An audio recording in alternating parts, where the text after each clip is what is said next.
अभिनंदन, आभार, आदर, नमस्कार। मैं कुंदन कुमार सिंह महामना एजुकेशन हब के इस वीडियो में आप सभी का स्वागत करता हूं। तो दोस्तों, इस वीडियो के माध्यम से बनारस हिंदू यूनिवर्सिटी के साल 2020 के यूईटी और पीईटी के जितने भी एस्पिरेंट्स हैं उन सबके लिए ये खास तौर पर वीडियो दे रहा हूं। कृपया करके इसे ध्यान से देखिएगा और देखने सुनने के बाद में मैक्सिमम लोगों तक शेयर भी कीजिएगा। यंग लेडीज एंड जेंटलमैन, इस वीडियो का विषय वस्तु है कि अगर बनारस हिंदू यूनिवर्सिटी अपने सारे एंट्रेंस एग्जामिनेशन को पोस्टपोन करता है साल 2020 में, तो वो फिर कब होने के आसार हैं। जितनी भी मैं इस टॉपिक पे बातें करूंगा वो सब के सब यूजीसी के द्वारा दिए गए गाइडलाइन, इसके अलावा मिनिस्ट्री ऑफ होम अफेयर्स के द्वारा दिए गए निर्देशों और उसी के साथ साथ ह्यूमन रिसोर्स डेवलपमेंट मिनिस्ट्री के द्वारा दिए गए निर्देशों के आधार पर ही बात करूंगा। कंप्लीटली फैक्ट्स आपके सामने रखूंगा। कृपया इसे ध्यान से देखिए, सुनिए। उसी के साथ साथ सीबीएसई बोर्ड, सीआईएससीई बोर्ड और वर्तमान समय में कोरोना वायरस की स्थिति क्या है हमारे देश में, कैसा माहौल चल रहा है, सबको लेकर के मैं कंप्लीटली आपको लॉजिकली इस चीज को क्रोनोलॉजी के आधार पर बातचीत करूंगा। आप सबको विदित है कि Banaras Hindu university second lockdown के दौरान ही 26 अप्रैल और 10 मई को होने वाले एंट्रेंस एग्जामिनेशन को पोस्टपोन कर दिया है अगली नोटिस तक। उन्होंने अभी तक वो एग्जामिनेशन कब होंगे ये नहीं बताया है। अब देश में तीसरा लॉकडाउन हो गया, ये 17 मई तक होगा, 18 मई को खुलने के आसार हैं। लेकिन उसी के साथ साथ अगर आप कोरोना फाइट या कोविड-19 के ऑफिशियल वेबसाइट पर जाएंगे जो गवर्नमेंट ऑफ इंडिया के द्वारा संचालित की जा रही है, तो उस पे जो अपडेट्स आ रहे हैं उस हिसाब से पिछले 24 घंटों में अभी तक के सबसे ज्यादा केसेस, 2400 से ज्यादा केस हुए हैं पिछले 24 घंटों में। एक ही घर में, एक ही बिल्डिंग में 42 लोग कोरोना पॉजिटिव पाए गए हैं। अभी तक 10,632 लोग बच चुके हैं और इनसे 10,632 लोगों का वायरस कितने लोगों को इन्फेक्ट किया है वो भी पता नहीं है। वो जांच के आधार पर ही पता चलेगा जो अभी जारी है। 1301 मौतें हो चुकी हैं। ऑलराइट, तो 28,046 लोग अभी एक्टिव हालत में हैं और 10,632 लोग ठीक हो चुके हैं। आप समझिए। और कल की ये न्यूज है कि 79 लोग सबसे ज्यादा एक दिन में मरने वाले वो कल थे। मतलब आप समझ सकते हैं शुक्रवार को इट इज द रिपोर्ट। तो ये बातें हैं, ये स्थिति है वर्तमान में कोरोना वायरस की कि हमारे देश में कब तक ये लॉकडाउन बढ़ सकता है या चीजें खुल सकती हैं, ये आप भी समझ सकते हैं बखूबी। अब चलते हैं हम थोड़ा सा क्रोनोलॉजी में एंट्रेंस एग्जामिनेशन के। जैसा कि हर बार होता है या जो ह्यूमन रिसोर्स डेवलपमेंट मिनिस्ट्री भी सोचती है बच्चों के साइकोलॉजी को देखते हुए कि उनके बोर्ड एग्जाम्स के बाद ही नेशनल लेवल का या यूनिवर्सिटी का, स्टेट यूनिवर्सिटी हो, सेंट्रल यूनिवर्सिटी हो, उनका एंट्रेंस एग्जामिनेशन कंडक्ट किया जाता है। जैसे आप देखें तो डॉक्टरी के लिए नीट का एग्जाम होता है या फिर जेई मेंस एडवांस होता है इंजीनियरिंग के लिए, आईआईटीज एनआईटीज के लिए। उसी के साथ साथ आपको क्लैट का एग्जामिनेशन होता है 5 ईयर लॉ के लिए जो नेशनल लॉ यूनिवर्सिटीज में एडमिशन देती है। उसी के साथ साथ बनारस हिंदू यूनिवर्सिटी हो गया, इलाहाबाद यूनिवर्सिटी हो गया, जामिया मिलिया हो गया, अलीगढ़ मुस्लिम यूनिवर्सिटी हो गया, इफ्लू हो गया, ये देश के तमाम विश्वविद्यालय जो एंट्रेंस एग्जामिनेशन के बेसिस पर अपना एडमिशन की प्रक्रिया को पूरा करते हैं वो सब के सब सीबीएसई, सीआईएससीई या फिर स्टेट बोर्ड एग्जामिनेशन खत्म होने के बाद में ही उनका एंट्रेंस एग्जामिनेशन होता है। इवन कि एनडीए का जो एनडीए 1 है, हर साल एनडीए के 2 एग्जामिनेशन होते हैं, तो एनडीए का जो 1 है वो अप्रैल महीने में शेड्यूल किया जाता है, लेकिन उसे भी पोस्टपोन कर दिया गया है। तो आप ऐसा समझ सकते हैं कि साइकोलॉजी इसलिए होती है क्योंकि बच्चे जो हैं, जो स्टूडेंट्स जो हैं, वो क्लास 12th का बोर्ड एग्जाम देने के बाद थोड़ा सा रिलैक्स रहेंगे, इसके बाद फिर दूसरा एग्जामिनेशन की तैयारी करेंगे। नहीं तो ऐसा होगा कि आईआईटी की तैयारी पहले कर रहा है, आईआईटी का एग्जाम पहले हो गया, उसका बर्डन ज्यादा हो गया और बाद में फिर उसका एंट्रेंस एग्जामिनेशन, अपने बोर्ड एग्जामिनेशन को पीछे छोड़ गए, उनका ज्यादा बेहतर नहीं हो पाया। ये नॉर्मल सी चीज है जो समझने वाली बातें हैं।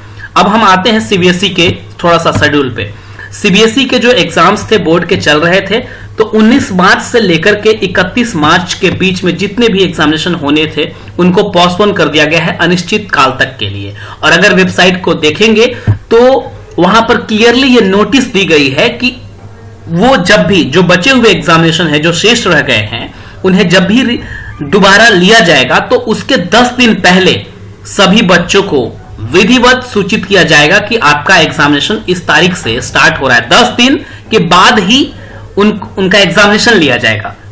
तो ऐसे में 17 मई तक तो लॉकडाउन है, उसके बाद वो डिसाइड करेंगे कब से एग्जाम्स लेने हैं। फिर उसके 10 दिन बाद, 10 दिन तो बच्चों को टाइम मिलेगा और 10 दिन बाद फिर बच्चों का एग्जामिनेशन लिया जाएगा। अभी वो डेट अनिश्चित है, मतलब कि कब होगी ये सब कुछ डिपेंड करता है जब कोरोना पूरे तरीके से कंट्रोल हो जाएगा। अगर हम एक और बहुत ही अच्छा रिनाउंड बोर्ड है council for Indian school certificate examination, जो कि आईसीएसई और आईएससी जैसे बोर्ड्स को एप्लीकेशन देता है, तो उनका ये नोटिस है कि जो उनके एग्जामिनेशन बचे हुए हैं वो बच्चों को एग्जामिनेशन शुरू करने से 8 दिन पहले नोटिस देंगे जरूर। तो 17 तारीख के बाद अगर 8 दिन बाद नोटिस भी देते हैं तो ये चीजें बढ़कर के जून तक जाएंगी। सिंपल सी बात है, समझने वाली बात है। ऑलराइट, अब हम आते हैं थोड़ा सा बनारस हिंदू यूनिवर्सिटी के एंट्रेंस एग्जामिनेशन पर। एंट्रेंस एग्जामिनेशन का अगर आप शेड्यूल देखेंगे तो यूजी के जो ज्यादातर कोर्सेस हैं जैसे कि बीकॉम हो गए, उसी के साथ साथ बीएससी एग्रीकल्चर हो गए, BSc maths biology, BA arts and social sciences, LLB, BA LLB, ये ऐसे एग्जामिनेशन है जहां पे भीड़ बहुत संख्या में इकट्ठा होती है। लगभग इन सबको मिला दे तो 3 लाख तक के स्टूडेंट होते हैं संख्या में, जो इस बार का ये रहा है नंबर ऑफ एप्लीकेंट्स रहे हैं। उसी के साथ साथ बीएड एग्जामिनेशन को भी आप उसमें ऐड कर सकते हैं। तो इतनी सारी संख्या मास तो इकट्ठा होगी। योगी जी का आदेश है कि 30 जून तक कोई भी एग्जामिनेशन नहीं होंगे। अब यूजीसी ने पहले ही ये हिदायत दी है या गाइडलाइन जारी की है कि जो भी फ्रेशर्स का बैच होगा वो इस साल सितंबर महीने से शुरू होगा, और जो भी विद्यार्थी अध्ययनरत हैं, सेकेंड सेमेस्टर या फर्स्ट सेमेस्टर के विद्यार्थी हैं, फर्स्ट ईयर या सेकेंड ईयर के विद्यार्थी हैं, उनका जो सेशन होगा वो अगस्त महीने से शुरू किया जाएगा। उसके बाद भी सोशल डिस्टेंसिंग का बहुत ही बखूबी ध्यान रखा जाएगा। लेबोरेटरी कैसे चलानी है या जो भी चीजें ऐसा होते हैं जहां पे सोशल डिस्टेंसिंग में प्रॉब्लम हो सकती है, तो उसके ऊपर एक नया रूल्स और रेगुलेशन जारी किया जाएगा। ये यूजीसी का प्रॉपर गाइडलाइन है, बहुत ही अच्छे तरीके से बताया हुआ है। वैसे भी यूजीसी ने ये अपने गाइडलाइन में जारी कर दिया है कि 1.5 महीने लगभग इस बार का सेशन बढ़ेगा, मतलब कि लेट होगा। ये क्लियरली कहा हुआ है उन्होंने, अभी तक जो कोरोना वायरस की स्थिति रही है।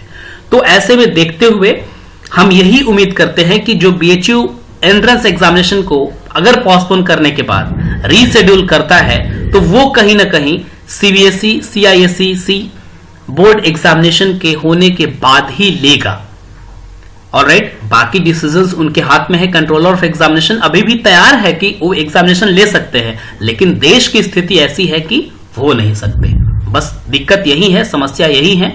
बस हम उम्मीद करते हैं भगवान से कि जल्द से जल्द हमारा देश कोरोना से मुक्त हो जाए, बल्कि पूरा विश्व मुक्त हो जाए और हम सब वापस उस पटरी पे दौड़ने लगे जैसा सब कुछ चल रहा था। सारे काम बहुत अच्छे तरीके से चल रहे थे, चाहे आपकी पढ़ाई हो, चाहे किसी का काम हो, कोई ऑफिस में काम करता हो, कोई स्कूल कॉलेज में, या फिर कोई किसी फैक्ट्री इंडस्ट्री में, सबके काम रुके हुए हैं। देश कितना पीछे जा सकता है इकोनॉमिक के, वो हम अंदाजा नहीं लगा सकते, हम और आप। ऑलराइट, तो देश तो खतरे में है, लेकिन जो बीएचयू एडमिनिस्ट्रेशन इसके ऊपर ये ले सकता है एंट्रेंस एग्जामिनेशन को शेड्यूल करने के बाद, तो ये चीजें जो फैक्ट थे वो आपके सामने हमने रखे हैं। अभी तक इन्होंने, बनारस हिंदू यूनिवर्सिटी के ऑफिशियल वेबसाइट ने कोई ऐसा नोटिस नहीं जारी किया है कि पोस्टपोन हुए हैं या नहीं हुए हैं, लेकिन जो मुझे लगता है, जहां तक मेरा विवेक कहता है, जहां तक ये सारे आंकड़े कहते हैं, सारे फैक्ट्स कहते हैं, जो वर्तमान कोरोना वायरस की स्थिति है देश में, वो सब कहीं ना कहीं इस तरह इशारा कर रहे हैं कि जरूर इस एग्जामिनेशन को पोस्टपोन होना चाहिए। Let us see what the notification comes on BHU official website. हम सभी वेट करते हैं आप भी वेट कर रहे हैं, हम भी वेट कर रहे हैं। जैसे ये चीजें आएंगी जरूर हम आपको बताएंगे कि क्या हुआ है क्या नहीं हुआ है। बहुत बहुत धन्यवाद। कृपया करके इस वीडियो को मैक्सिमम लोगों तक शेयर कर दीजिएगा, और अगर इस चैनल को अभी तक आपने सब्सक्राइब नहीं किया है तो जरूर सब्सक्राइब कर लें। Young ladies and gentleman, thank you for watching and all the best for your bright future. God bless you all. Good luck.